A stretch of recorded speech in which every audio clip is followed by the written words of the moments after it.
Hi, I'm Father Jim Martin. I am editor-at-large at America Media, and we are very happy to be interviewing today a very special person, Sir Gilbert Levine, the Pope's Maestro, well known for his very close relationship with St. John Paul II. He's going to spend some time with us today to talk about his life and his current project. So welcome, Sir Gilbert. Thank you. It's a pleasure to be back in America.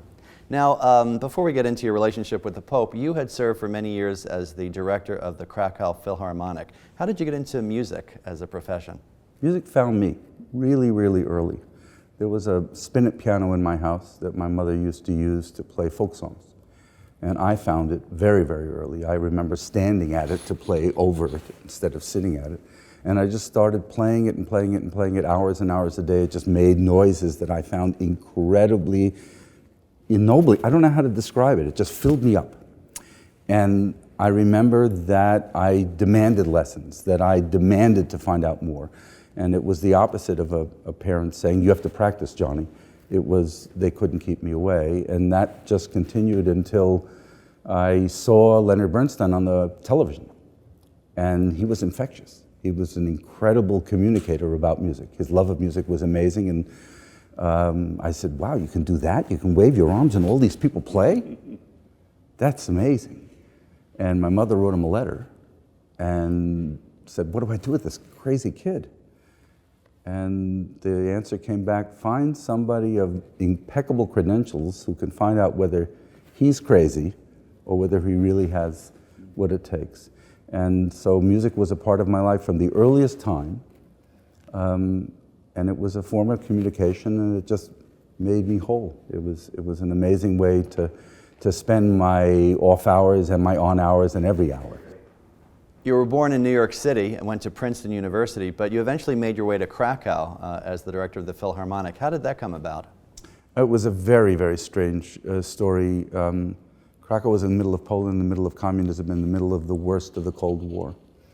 And I was guest conducting really great orchestras, the Philadelphia Orchestra, the New York Philharmonic, all over the world, and I was having a great time and actually making a living, which was an amazing thing.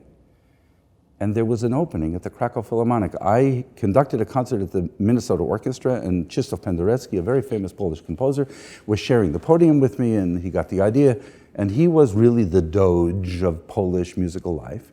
And Gorbachev came, and there was something called glasnost, the policy of openness. And there was an opening at the Krakow Philharmonic, and it was Penderecki's idea, I think I'll bring an international conductor here. Never happened before. So he invited me under false pretenses to come to Krakow and just conduct a concert, because he wouldn't have ever dreamed of saying there was an opening for a music director. I conducted the orchestra, and that was also a very hard decision, because Poland was a place where my family had lost, 40 members of my wife's family were murdered in the Shoah. Murdered at Auschwitz. And Krakow was very close to Auschwitz.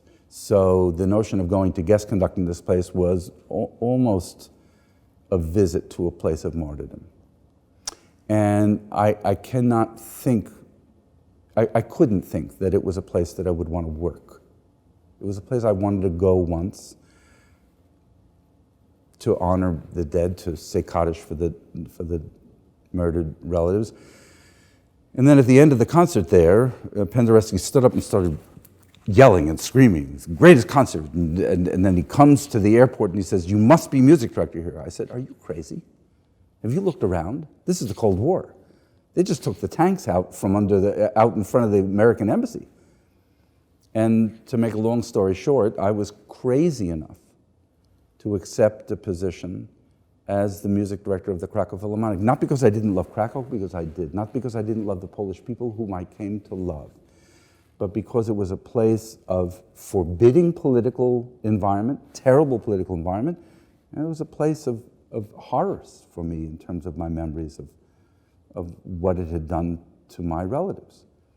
But I did accept it. And I went there, and in fact, at the time, I was offered a job in the United States that would have paid 9 times as much. I have a wife, I had a son. This was a crazy, as we say, a meshuggah idea to do this. But something drew me there. And I have to say, one of the things that drew me there was that Krakow was part of Austria-Hungary, was part of Mahler and Mozart and Haydn, and all of these influences came to bear. And so you had this orchestra that was behind the Iron Curtain, and because it was behind the Iron Curtain, it was kind of self-enclosed musically, and I found it a really fascinating place musically. And I loved Krakow just for all the Austro-Hungarian, but also the quintessential Polish elements. But I want to tell you the last thing that I dreamt about when I finally decided to do this was that there was a Polish Pope and that I would ever meet the Polish Pope. Jewish boy from Brooklyn goes to Krakow, does not end up with meeting Polish Pope. I had never met a Catholic priest. I hadn't avoided them, but I had never met a Catholic priest. So I went there for the music, I went there for the history, I went there for all that was really wonderful, even with the coating of gray that Krakow presented. And I found this miracle, really. Or I should say the miracle found me, because I was in Krakow 5 days as music director, and I got an invitation from Cardinal Macharski, the Pope's successor as Archbishop of Krakow. And what year would this have been? This was 1987, December of 1987, to come see him. And I went to see him in this incredibly ornate Archbishop's palace with samovars and rugs. And in the midst of communism, this was also rare. Very, very gray, and you go in, and it really was a place of 1,000 years of history. And he greets me, and he says, "Maestro, I have to apologize. I know that if this interview had taken place 50 years ago, it would have been, or 60, I think he said 60 years ago, it would have been with the chief rabbi. I have to do the best I can," he said, in his stead, which was incredibly sensitive and unbelievably understanding. And then I had this conversation with him that was meandering. I didn't understand where he was going, at the end of which he said, "You must tell all you have told to me to the Holy Father." I didn't know who he was talking about. I had no idea. My father was a really nice person. I really liked him, but I didn't apply. I had no idea. Literally, that is not I had no idea. I go away for Christmas break, for Hanukkah break, and I come back in January, and on my desk is an envelope. And the envelope is from the Archbishop of Krakow, saying, "You will be free in February. You will go to Rome." There was no question. "You will go to Rome." And he gave me 2 numbers to call. One was 7 digits long, and the other was 4 digits long. And I dutifully went. I had to get a special visa from the secret police to go, because all the visas under communism were incredibly complicated. So I had to get a special visa to go down to Rome. And of course, the communist secret police knew I was going and asked me, "Why are you going?" I said, "I have no idea. I'm going down." And I called I got down to Rome, and I called the first number, and it didn't answer. And that was Father Conrad Heimo. I have no idea who it was. And the second one was the Vatican switchboard, 4982. And ask for Father Dziwisz.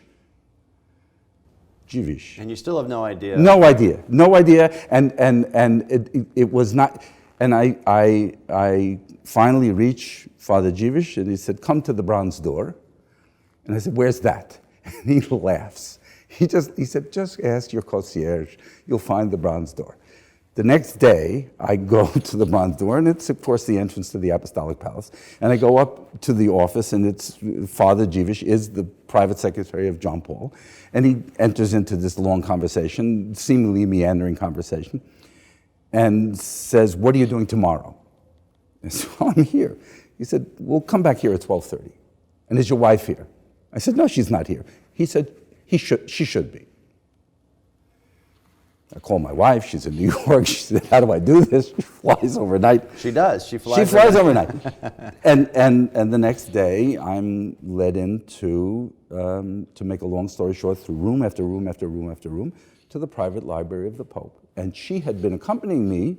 She flew over. This is great. She flew over with our son, because her son was 3 years old, and she can't take the child into the Apostolic Palace, so she sees a nun in St. Peter's Square, sitting outside of the entrance to the Apostolic Palace, where the Swiss guards are, and she gives our child to the nun, completely unbeknownst. Very trusting. She had no idea. When she thinks about it, in retrospect, by the way, she thinks she was crazy. But the nun said, oh, yes, please, by all means. Beautiful. And we go up, and she accompanies me through all the rooms, and then I get to the last room, and the Monsignor stops her from entering into the last room, and I go in, and it's the Pope alone. Says, I read about you in Newsweek, we must talk. And he sits down with me and puts his arm around me, around my hand, and starts a conversation with me. And what was it that struck him about the Newsweek article? And what did he want to speak with you about? I think he thought it was crazy that somebody in 1987 would come from America to Poland, to a situation he knew extremely well. And I think he wanted to find out what kind of a crazy person this is. I really do. I think he thought it was for Poland, and maybe on a larger scale, for some plan he had in his mind.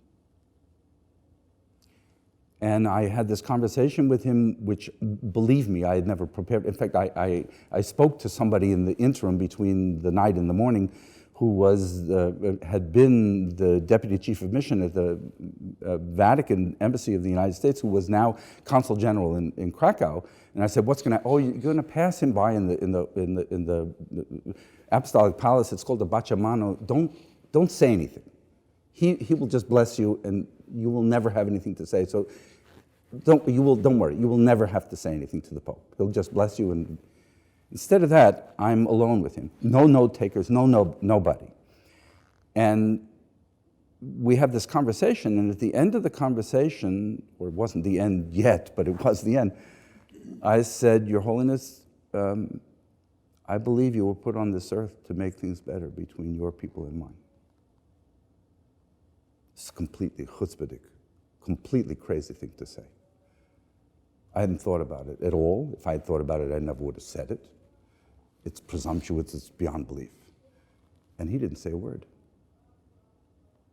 He just sat there with his head down in thought. And he didn't talk for the longest time. And then finally there's a button underneath his desk, and he pressed the button, and all kinds of people came in. But you could see he was still completely discombobulated. He was supposed to give me a medal and my wife a rosary as a kind of a welcoming gift, and he switched his hands and he gave me the rosary instead. It was like, and a Monsignor from the Prefettura della Casa Pontificia came up and said, "No, Your Holiness, he gets the medal." And it was like he was correcting him. And he was just, because I think there was a voice in him, because of what he'd lived through during the Holocaust, because his friends had been murdered in the Holocaust, because he knew what Poland was when it was inhabited by 1/10 of the population being Jewish. And I think what I said struck a chord in a voice that was already alive in him. Well, it must have. I mean, his silence said that. Do you think so? So initially, you think that he was interested in speaking to you more out of interest in Krakow, do you think? Or do you think he had these ideas of kind of greater cooperation with I think the Jewish Krakow people? first. Mm-hmm. Because I had the feeling he was trying to make me feel at home in Krakow. Mm-hmm. Mm-hmm. As the newest citizen, and he a longtime citizen. Because he said, "How do you feel in Krakow? How is my orchestra treating you?" It was like, he was almost like Cardinal Maharski. He was almost like, "I want this to work. Right. I want you to stay, and I want this to work, and I want you to feel comfortable there." I think it was about Poland, and I think it was about Krakow. And I think what happened during the course of the beginning of the relationship, because what he did was he left the Apostolic Palace, the private library, and said, "I'll see you at your concert." And I had no idea what he was talking about. And I was eventually asked to conduct a concert for his 10th anniversary as Pope. And I think what happened was, over the course of the next 3 years, which was unimaginable because I really thought that first audience was the last, for sure, he came to understand that maybe music was the way, as he called it, by which people could come to an understanding without words. because sometimes words don't work. And he was as eloquent as you will ever know a person to be, and his words were incredibly powerful, but he also, as you remember, prayed in silence. That was a huge part of his prayer life.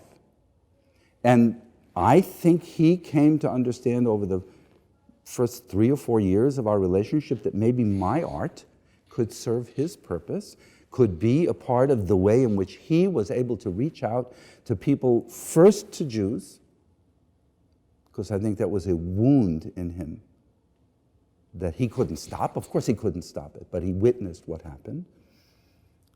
And then to the other Abrahamic faith, which is Islam.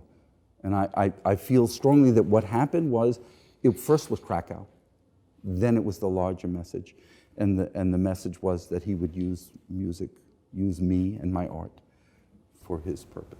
Well, how did that relationship deepen? Because you have this initial meeting, and then what happens between that and the time of your first concert? You don't call the Pope and say, I'd like to come and see you, can we have lunch? Because I really feel this.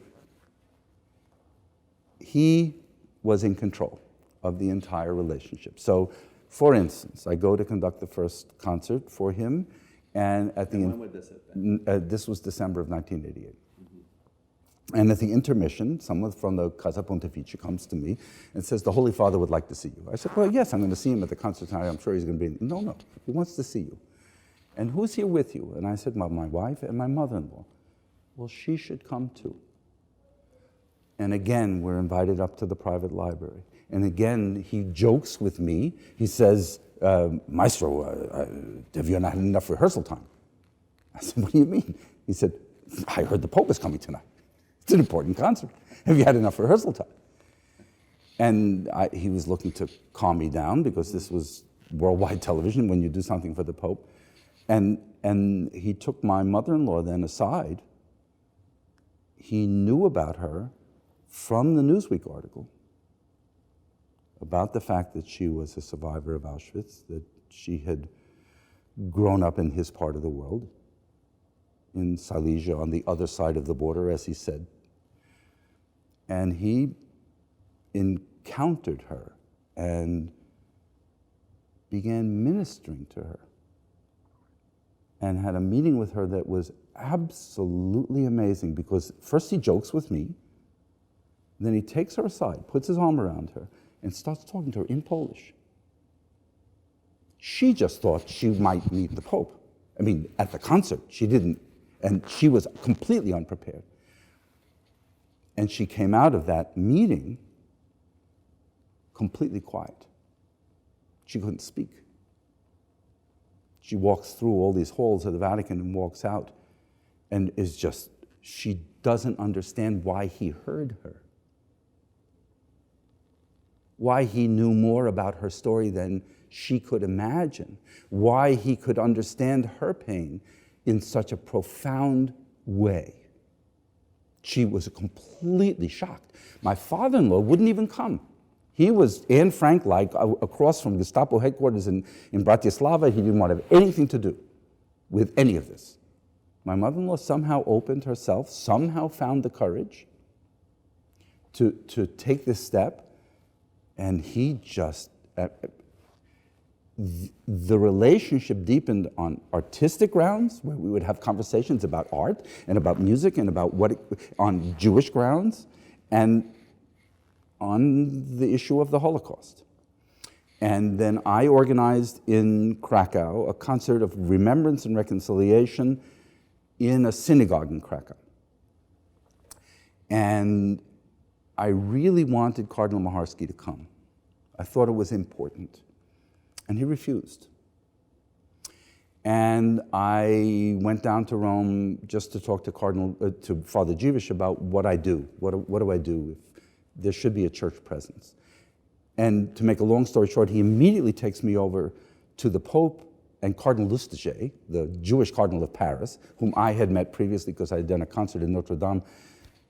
When the Auschwitz convent controversy happened, we wanted to try and he took a tremendous interest in that concert in Krakow.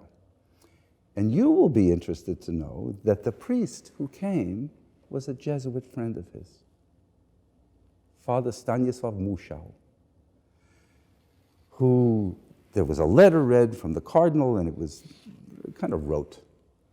And Father Mushau, in the most incredible way, stands up and says, Maestro, can I say a few words? I said, of course. And he spoke from the heart in the most simple, imaginable way to Poles and Jews. There were Jews from Israel, Jews from many places were there, and Catholic Poles. And he said, we need to be together. We didn't do enough. You were our brothers and sisters, and we didn't do enough. And I don't know whether the Pope called Father Mushau, and they were very, very good close friends because they had both worked at Tygodnik Powszechny, the Catholic Weekly, when the Pope was there. I know they knew each other very well. This may have been the Pope's solution. And this Jesuit came and made an incredible impact. And there was not a dry eye in the house, not the orchestra, everybody was deeply moved by what Father Mushau said. So you ask how the relationship deepened. It deepened through concerts, through conversations, through a discussion of my art. Believe me, I didn't discuss his Catholic faith with him. I knew exactly what it was that he wanted to discuss with me, and it was those music, Judaism, and Holocaust-related issues, and then later Islam came into it because he felt it was really, really important to reach out. You describe these beautiful encounters with him and also the Pope with your mother-in-law. There are also encounters of faith, encounters of different faiths. And I was very taken in the book, you talked about the Pope as a great rabbi. Could you explain that a bit and expand on it a little? I think that John Paul was, to me, the greatest teacher I've ever met, which is what rabbi means. And that from that first encounter, he was both going to teach me, and through me and my art, the world, because that's what a pope can do. About brotherhood, about tolerance, about mutual respect, about overcoming difference, not ignoring it, but overcoming it. And I had the feeling there were so many, the papal concert to commemorate the Holocaust is an occasion. It was so difficult to do. The Jewish community didn't want it. The Catholic community didn't want it. Everyone was afraid it would resurrect bad memories, bad issues, etc. He was sure. I suggested to him, I said, I want to organize here in Rome a concert to commemorate the Shoah. I would like you to come. He said, why not bring it here? Why not make it a papal event? I will invite you. He said, but if I reach out my hand, will there be a Jewish hand to meet mine? I said, you're asking me? I'm not a rabbi. He said, you find out, but I will do it anyway. He was teaching the Catholic community, the Curia,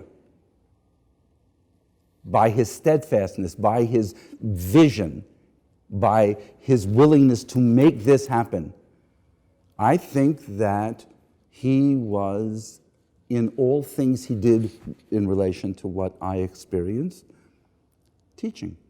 At Denver, I conducted for him for World Youth Day in Denver. What am I doing at World Youth Day? There's 500,000 Catholic kids. There's every cardinal imaginable, and bishop is there. Why am I there? Because he can show everyone. And at the end of the performance, he comes over, he puts his arm around me, stops the whole orchestra from playing, and says, Maestro, did I disturb you? Well, it was a wonderful gesture for me. It's the cover of the book. But much more than that, in front of 500,000 kids and every bishop on that stage and every cardinal on that stage, it was saying, we have this relationship. We understand one another. We found a language that works to make our world come together. You find one in your hometown, in your diocese, in your life. Reach out and find one Jewish friend, one Catholic, Protestant friend, one person not of your background, and find a way, a language that works for you.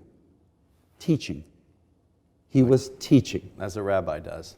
Well, that's my term. That's right, and also like Jesus the rabbi did. As you were talking, I was thinking that gesture, that encounter, is a teaching moment, and Jesus as we say, teaches in words and in deeds. And so it's not just him talking about these things, it's him kind of coming up to you and speaking to you in front of all of these people and making that great gesture. Let's talk about that 1994 concert a little bit.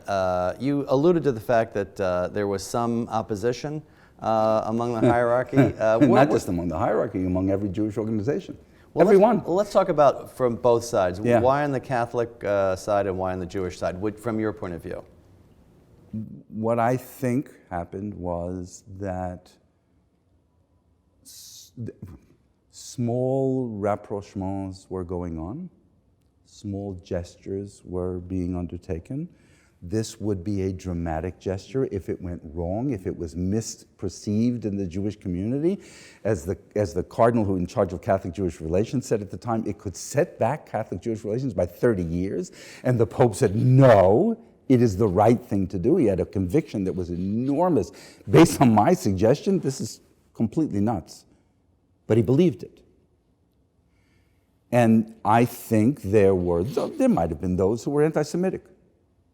But I think more likely there were those who were loving the stasis. They liked the status quo. It was moving, thank you very much. We have this way of doing things, this is the way we do things, and it will get done, you'll see. And we have 1,000 years to get it done. Plus, we've never done it that way before. So why should we do it that way? Right. Now, in the Jewish community, I think there was a misapprehension of the gesture. This is a Polish Pope, after all. I remember going to synagogue before that, and I had had a relationship of 3 or 4 years with the Pope, and people said, so what are you doing hanging around the Pope? I said, you have no idea what he's like. Well, the day after the concert to commemorate the Shoah, which was front page news in every single paper with a big picture, they said, oh, what a wonderful man that Pope is. What a big heart he has. That is what John Paul understood. So beforehand, it was a lot of people, and again, I don't want to mischaracterize them, who were afraid of change or afraid of this gesture, afraid of what television could do. I mean, think about it. If it had gone wrong, it was televised all over the world. And then afterwards, his faith and his teaching made it clear that it worked. And the language was music. And I believe that he thought, finally I found the language to reach out regarding the Holocaust. It's too hard. But maybe music could work.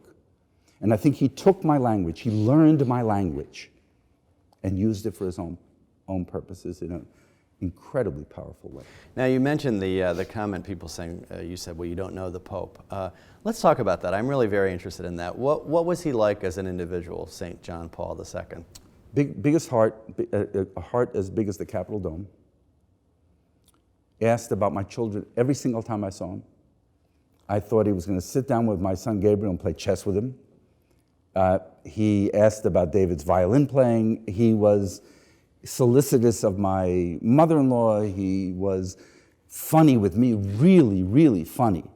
The other thing is that when I began my conversation with him in German, he immediately changed it to English. This is in the very first conversation, because in Krakow, the second language is German, because it was Austria-Hungary. He found out that I spoke Italian, and he immediately started speaking Italian.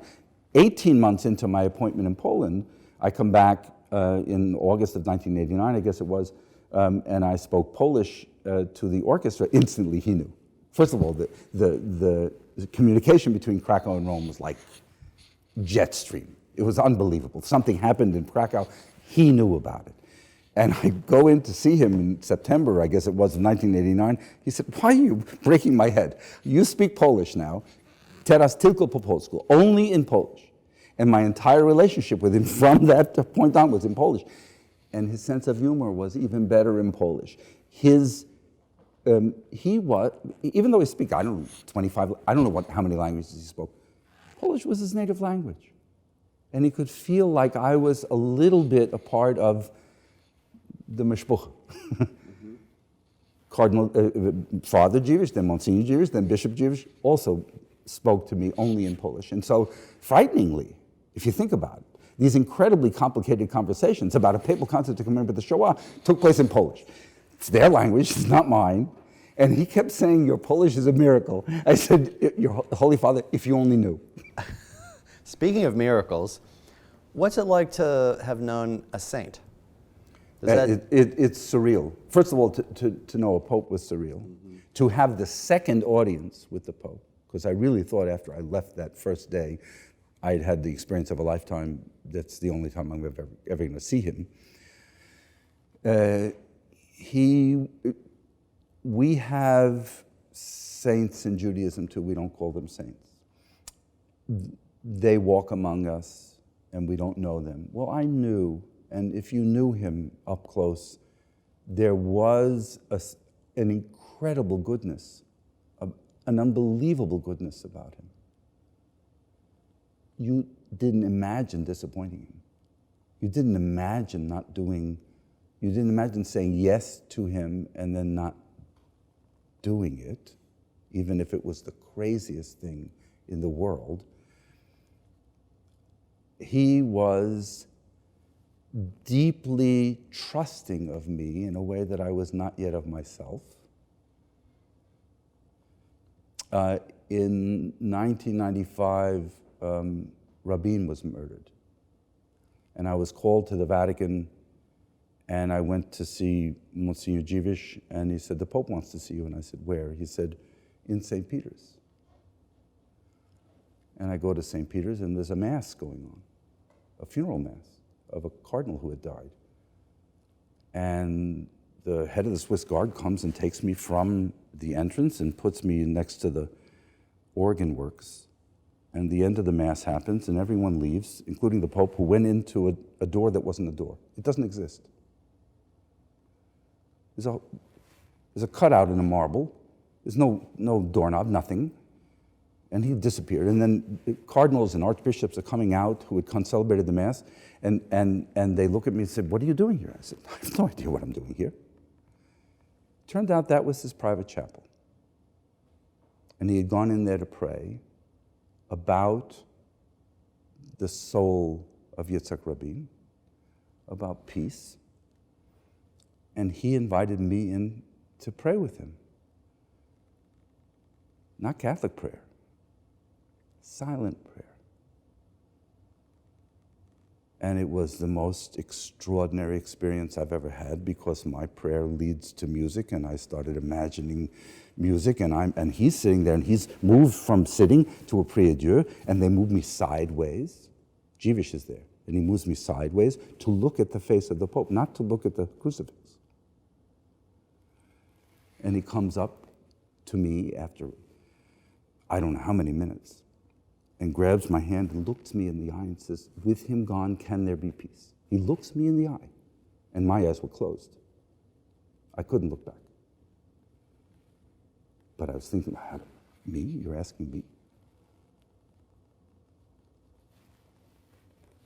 Teaching, sharing his faith in the most profound way without attempting to bring me literally directly into it, but sharing the faith in. I called Dziwisz at the end of the day. I said, what was that? He said, don't you know, Maestro, we pray to the same God. In St. Peter's, in his private Holy of Holies. I wanted to see the cord that would come out from the chief rabbi's robe. So there was about him a solemnity that wasn't pompous. He never let the robes wear him. He always wore the robes. If you saw him in the Apostolic Palace on a quote-unquote ordinary day, there were frays at the bottom of his robe. He wore the same stupid brown shoes that I'm sure they tried to get him to change I don't know how many times. There was nothing regal about him, but there was something incredibly huge about his presence. I don't know how to describe it, and yet human, and yet at the same time incredibly human. That's what this dichotomy was amazing, between the amplitude of what I perceived to be his soul and the kind of humanness of him. And he shared that, both sides of it, with me in a way that I just found infinitely challenging and infinitely, because he was asking me to grow the whole time to be able to sort of keep up with him in a certain way. Well, and that was my next question, that he's open to you, but you're open to him too. What enabled you, would you say, to go from someone who, by your own admission, didn't know priest, to someone who, in point of fact, and I have a lot of Jewish friends who would find this difficult, was praying in front of a crucifix next to the Pope. What enabled you to be so open yourself? His solicitude. Not once in 17 years did he say, Maestro, wouldn't you be happier if you came to Christ? He cherished my Jewish faith. A rabbi gave him a gift of a menorah. It was an old menorah from the 18th century from Prague. Gave him that. He gave it to me and said, you will use it to light your candles. I will just put it in the museum. You take it and you use it in the active pursuit of your faith. My son was bar mitzvah. Cardinal Casper, at the Pope's behest, wrote a letter congratulating him on his bar mitzvah and wishing him a life of fulfillment as a Jew. You can't, how can you not be drawn to someone who respects you and who you are so completely? I think he respected that I was a faith-filled Jew. Well, and of course the analog is, as he respects you, he's also respecting, through other actions, the Jewish people, and there was a reciprocity there as well. And so, as you felt it, my sense is that the Jewish people felt it as well, because he respected them so much. Enormously, enormously. And on the day of the concert of the Shoah, which was like a night of Jewish prayer in the Vatican,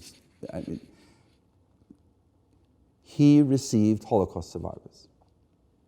There must have been 150. Came to him one by one. Some of them couldn't say a word. Others tried to tell their story in whatever language. He would listen to each one. The prefect of the pontifical household said, Holy Father, it's time already. And he'd go like this. He listened to each one. He had,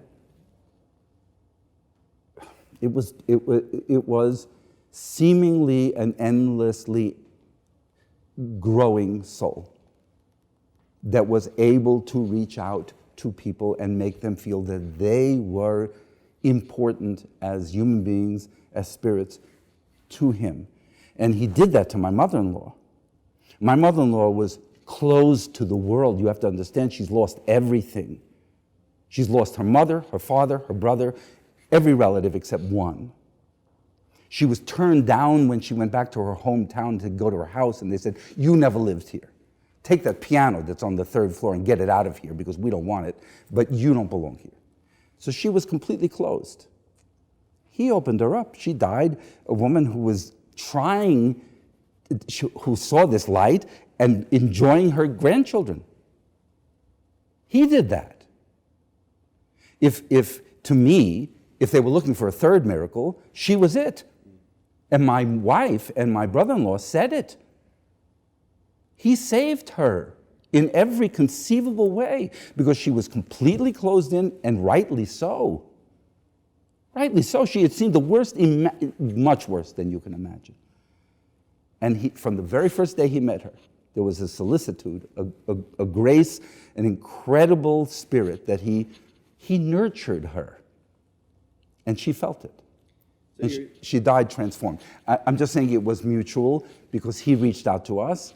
I could be completely open to him, and because he respected who I was as a Jew and as an artist, both, of course I could be open to him because he was showing me that respect. There was no I'm the Pope.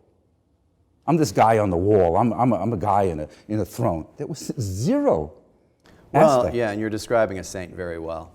That someone who's open and loving and respects everyone and sees God in every person at every moment. It's very beautiful. I just want to say, sure. So when you're at the funeral, which I was, and you see Santo Subito, I said, no, of course. They got it right. Right. Yeah, he already was. In my judgment. Yeah, that's beautiful. And the judgment of a billion people. Thank you for that. Let's shift a little bit to your current project, a celebration of peace through music. Can you describe how it came to be and what your goals are for the project? So for maybe 3 years before the actual canonization, just after the beatification, Cardinal Dziwisz came to me and said, don't you think there should be a concert to celebrate if the Holy Father is elevated to the altar, as he said. And he and I talked about it for the longest time, about where it should take place and what it should be. John Paul loved America. One of his first trips as Pope was in 1979 to America, to Chicago, where he uttered the words, e pluribus unum, out of many one. He understood us and he loved us. And I just thought, and I went to Cardinal Dziwisz and I said, now I know this is not what you may have thought, maybe I should have been in Rome or Krakow, but what would you think of doing it in Washington? And I went to Cardinal Wuerl and I said, you know, he and I had collaborated on the Papal Concert of Reconciliation in 2004, where the Pope reached out to Islam with as much force and as much interest as he had in reaching out to Jews. And he was a wonderful partner, fabulous partner. And Washington turned out to be, America turned out to be the perfect place for the canonization concert, not just of one Pope, but of two, because it was the genius of Pope Francis. Not everybody thought. It was expected on some level in the Polish community, certainly, and many people thought, as you say, he was the saint. John Paul will be made. And then Francis comes out with this incredible idea to canonize both popes together. Now, John the 23rd never came to America, but he started it all with Nostra Aetate. He started it all with the outreach to Jews and Christians and Jews and Muslims and Buddhists and everybody in the world. So in Washington, we formed this incredible coalition. The Archdiocese of Washington, Cardinal Wuerl, Georgetown University, fabulous university, you may know it's Jesuit, the ambassadors of Poland, Argentina, Italy for John the 23rd, and the Holy See, and public television, with whom I've done concerts for 27 years. And we put together, the chorus from Krakow came, and we had the orchestra of St. Luke's from New York, from Carnegie Hall, and the Washington Choral Arts Society, and did a program which really exemplified the outreach of all these three popes in music. First of all, in music. We did the Verdi Sanctus, which is a direct translation of Kadosh, Kadosh, Kadosh from Isaiah. So the part of the Mass comes directly from the Old Testament. We did Totus Tuus of Gorecki, which was the Pope's motto. We did the Chichester Psalms, which was the work that I did of Bernstein on the Papal Concert to commemorate the Shoah. And we did the Brahms First Symphony because John Paul was a person for whom music became a voyage. He could look at a symphony I was conducting the way you would look at a spiritual voyage. He would look into the heart of the music while I was conducting it. It was unnerving almost from the podium not to be drawn to him, because he was looking into the heart of the music. And he believed at the end that music alone, music without words, could be as powerful a way into the soul as music with words. So we did that. And then for public television, we went to Buenos Aires to explore Francis, who was just incredible. We went to I have to tell you about Father Charlie. So we go to a slum in Buenos Aires, which was a Paraguayan slum, not an Argentinian slum, run by the Jesuits.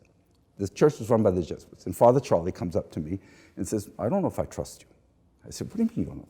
Well, really, drink mate with me, and I will look at you, and we will decide in 5 minutes whether I will let you film in here. We filmed in a church in Buenos Aires, in one of the worst slums in Buenos Aires, that Pope Francis dedicated as much time to as the Basilica downtown. We went to Krakow. We went to St. Mary's in Krakow. We went to a synagogue in Venice that exemplified the attitude of John the 23rd toward the Jews, whom he may have saved tens of thousands of Jews by issuing false baptismal certificates. And we went to the Vatican, we filmed. And we made this into a PBS broadcast that has been broadcast incredibly widely. It's perhaps the most broadcast of any of the concerts I've done for PBS in the many years. And now we are about the process of maybe repaying John Paul by making it into a teaching moment, by finding a way to tell the story of these three popes and their outreach to people of all faiths, to grade school kids, to Cristo Rey high school kids, to high school kids of Jewish high schools, to kids at Georgetown and universities, because there's a lesson to be learned about music and spirit. And a wonderful collaborator on this project came up with an acronym, a fantastic acronym. Music. Music, understanding, spirit, inspiration, and courage. Absolutely brilliant acronym. It can be filled out at the most rudimentary level by a kid in 6th grade listening to the Copland Fanfare for the Common Man. It can be filled out at the university level by a person doing a doctoral dissertation on Brahms and understanding the spirit that's in the Brahms. And it can be filled out on the level of Cristo Rey with understanding that they also have to reach out in courage, in inspiration, in spirit, and hopefully finding music as well to learn the lessons of these popes that are really universal lessons for all mankind. At least I think so, and we think so. And I have fantastic partners. And I have to say, America Magazine is a fantastic partner. Georgetown is a fantastic partner. Cristo Rey is a fantastic partner. We have just great, great partners. As we did in the concert, we have in this educational outreach great, great partners to try and tell the story. And how will this happen? Is it mostly through seminars or concerts or people watching DVDs, or do you see a kind of a mix of those things? People will hopefully read, if not the whole book, my book, they will read selected stories from the book that tell the story, some of the stories that I've told you, because they really are exemplary of the attitudes and the imagination of John Paul. They will listen to the music and understand the music in its context, and they will watch the DVD and understand these three popes, at least through the way in which they reached out to people of all faiths. And it will not be so much I could imagine it could become a curriculum, but at the moment, it's just a way of telling the story. So there might be an hour and a half or 2 hours that people could listen to at Cristo Rey. There might be a 45-minute lesson that a 6th grader would learn about this strange relationship and what music can mean and what reaching out between Catholics and Jews and Catholics, Jews, and Muslims can mean in this world. And these lessons will be able to be deeper and deeper and deeper, or they could be just the simplest lesson, because brotherhood is a pretty simple process if it's undertaken with an open heart, or it can be an incredibly complex doctoral dissertation. So. Well, these are great lessons, and I want to thank you for spending time with us here at America Magazine. I want to thank Sir Gilbert Levine, the Pope's Maestro, for spending time with us, and wish you well on your new venture. For America Media, this is Father Jim Martin. God bless you.